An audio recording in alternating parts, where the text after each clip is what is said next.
Morning, and thank you again to Nick and RSGB in particular for inviting me to come along and give you an insight into a campaign that we've been running in Kent for the last couple of years now, which we call Speak Up.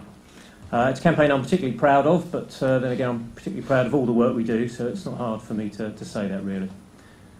Work for Kent County Council. Just a quick bit of background about Kent as a place. It's quite a big place as far as I'm concerned. We've got lots of people, lots of schools and establishments for education.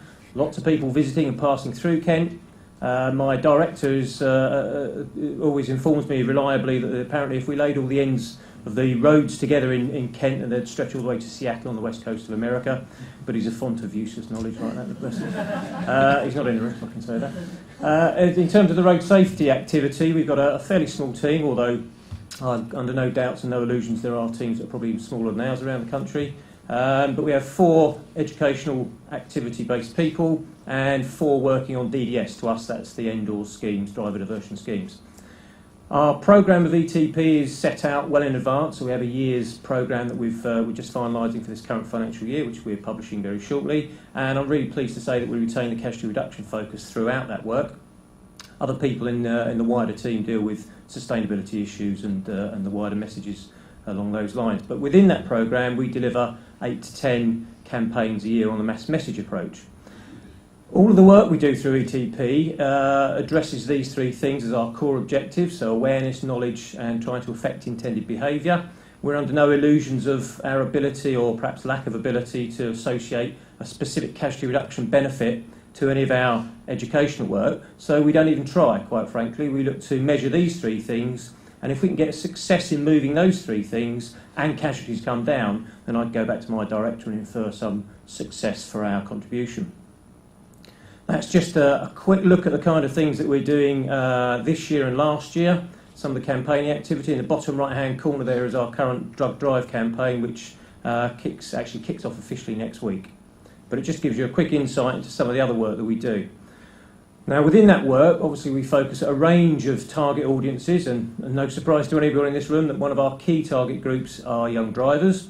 And to extend that slightly into 16 to 24-year-olds, in Kent we have a particular issue that in the last 3 years a significant number, 30% of our KSIs, have been car occupants in that age group. I use the word efficient rather crassly there, and I apologise if it offends anyone, but in essence young drivers, certainly in Kent and I'm sure across the country, are the most efficient at killing and injuring their passengers, more so than any other age group. And we also are privy to the fact that more young women die in cars as passengers as they do as drivers. So we wanted to develop some sort of campaign that would help us with a primary outcome, trying to encourage young people to take some control of their safety, particularly when they're acting as passengers. And as a secondary objective, the evolution of this campaign is to support a concern developed amongst drivers as to how their passengers might be perceiving them. So to apply our core objectives of awareness, knowledge and affected intended behaviour to this particular issue, we wanted to develop a campaign that raised the awareness to people that sit in a car with a young person. Your chance of being involved in a crash has just increased because they're a young driver.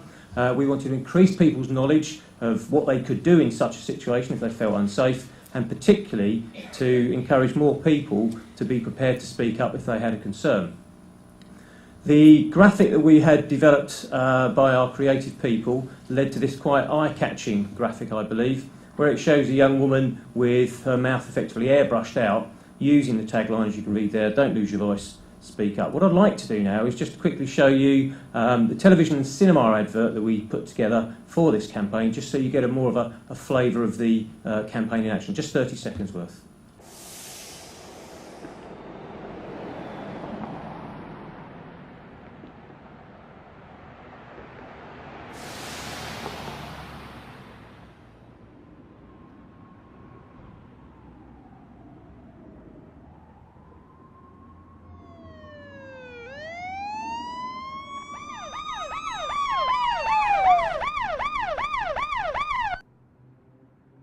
Now that's particularly impactful if you happen to be in a darkened cinema, and I appreciate cinema usage may not be as high as it once was when I was much younger, but in terms of seeing that kind of thing in a cinema environment, it's quite an impactful thing to sit through with a completely darkened room and everyone staring straight at the screen. So we were particularly pleased with how that turned out. And now I'd like to just also, if I may, just play you the audio that went with a radio advert that we put together, just to extend the kind of coverage we got for this campaign. Becky had a great afternoon. By early evening, she was completely smashed.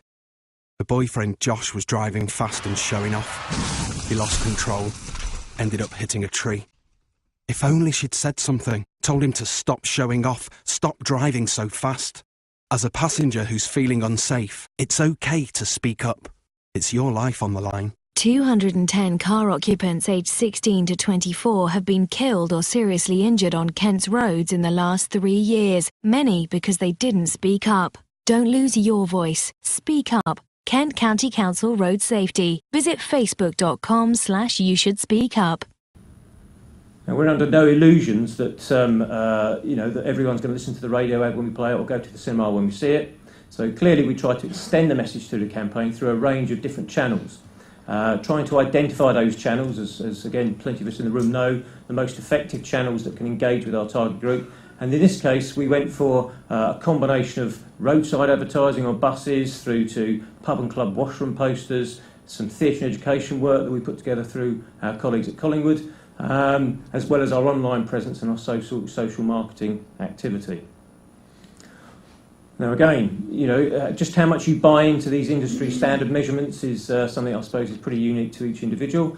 But the industry standard tells us that for the last iteration of this campaign, in 2013, last year, we were able to achieve a significant number of engagements with our target audience, measured in over 12 million on that slide.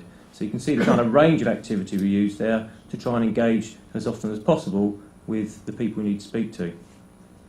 And when it comes down to trying to evaluate the success and trying to look at whether we are actually able to achieve our outcomes of or desired objectives of awareness and knowledge and intended behaviour, we do carry out an annual survey of all of the work we do, and then as part of that we also investigate more deeply 2 or 3 of our previous campaigns to see whether we get decent recall, and indeed a slide I'll show you in a moment that goes into a bit more depth.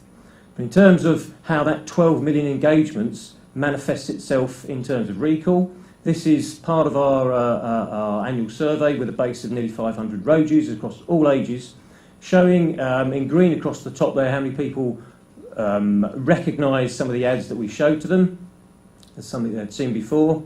And in the pie chart below, it actually combines those results to suggest that somewhere in the region of 35% of the whole population that we were asking remembered or could recall the campaign. That in itself, I understand, is a pretty good return for the sort of investment we've put in, but specifically on the table to the right there in blue, it's even more encouraging for us when it picks out in the region of 46% of our specific target audience could recall a campaign. So the pie chart is showing you the whole audience that we interviewed. The blue table there splits that down by age groups of road users. So that is really encouraging for us. One of the ways that we try to measure how effective our campaigning work is through this annual survey carried out by an independent research company to ask people what the reaction or what the effect of our campaign has been on them. We specifically asked them if they recall the campaign, whether it's changed their behaviour, whether it's just positively reinforced their behaviour in line with the campaign message, whether it's a message that they just don't buy into, whatever, or whether it's perhaps a message they just didn't understand. And on this chart, what this shows is a breakdown on the left-hand side of all of the campaigns that we ran 2013, and specifically picking out Speak Out there with the small campaign poster next to it either side. That says to me that in green we had somewhere in the region of 38% of people that recalled the campaign said that it changed their behaviour. They now intend to act differently as a result of that campaign. In blue, that's showing how many, in this case 44% of those that we spoke to, told us that actually, yes, they understood the campaign and it helped positively reinforce their current behaviour in line with that campaign message. And what we do is we combine those two aspects to infer a positive impact of that campaign, which works out in the region of 82%. And that, I'm pleased to say, is an increase on the previous year where it was 77%. When we look at some of the other findings from our independent research company, they say to us that they believe that the messages were communicated well based on the feedback they've had from those surveyed. And they also tell us that they believe, based on the result I've just shown you, that this campaign did influence positively behaviour choices. If we then do reflect back on casualty statistics, and that's not, as I said, one of our specific objectives, it's the ultimate aim of the campaign, but not a specific objective to reduce a certain number of casualties, what we can find out, looking at our data, is that over the period that we've been running the campaign in the last couple of years, that actually young driver deaths, young passenger deaths have both reduced. And if we can reflect back on the impact, as I said, of raised awareness, some increased knowledge indications we've had through our survey, and that intended behaviours figure that I gave you a short while ago, and casualties are coming down, then that's the kind of thing that keeps my director happy. In terms of some of the unsolicited feedback we get from the target group, people leave us messages through our Facebook page, and this was a particularly moving message that we had left for us by one young road user who was giving us a great endorsement for that campaign. And I'm really pleased to say that we were able to submit this campaign through Prince Michael International Road Safety Awards last year, and in presenting us with our award, Tony Spalding, the chairman, also said some very kind words about the activity we carried out. And again, we see that as being an additional endorsement to the work we're trying to do. Now, the bottom line, if we look at a cost benefit, if we were to spend £50,000 a year on this campaign, and in the first year with the creative work it did cost us around about £50,000, if you reflect back on the cost benefit of saving a fatal crash based on DFT figures, we reckon we could run that campaign 38 times, and if we do save one fatality, then actually there is a decent cost benefit in there for us. We're still in credit in that sense. And again, that's the kind of stat that my director seems to quite enjoy. So just really to finish up with, the essence of the Speak Up campaign. What we try to do is encourage young people to have the self-confidence to speak up. We try to get them on our Facebook page to share some of their ideas on the most effective ways they've found of trying to affect the way a young person's driving. But ultimately, that is the ultimate aim. It is to try and influence the way young people drive their motor vehicles. And from the target audience, they tell us they give us our campaign has good recall, it gets good understanding, it has a positive impact on behaviour, we believe, and, of course, that bottom line, that casualties have reduced. If you'd like to know any more about the campaign or any of the work we do, you're welcome to go and have a look on our kentroadsafety.com website, or indeed send me an email if you want to ask me any specific questions if you don't get a chance today. Thank you.